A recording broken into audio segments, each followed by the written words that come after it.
Românii vor să aibă dinți frumoși, asta este clar. Și dacă s-ar putea să nu se chinuie deloc și să nu poarte aparate dentare vizibile, ar fi și mai bine. Aflați că și dumneavoastră puteți avea de acum dantură ca la Hollywood.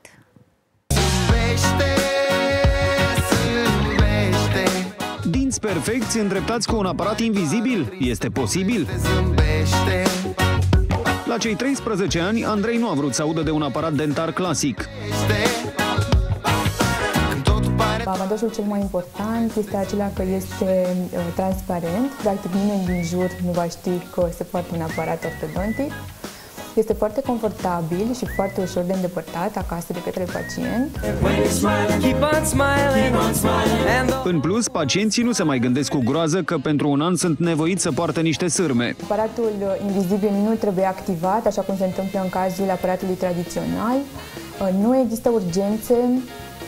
Practic, riscul de lezare a părților moi este nul. Andrei este încântat și că îl poate scoate singur și nu trebuie să ajungă la stomatolog decât o dată la 2-3 luni. Termenele 203 zile, după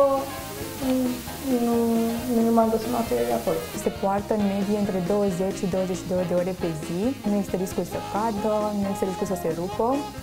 Sunt confecționați dintr-un material foarte rezistent, foarte flexibil. Prețul unui astfel de aparat pleacă de la 3.000 de euro și include toate consultațiile.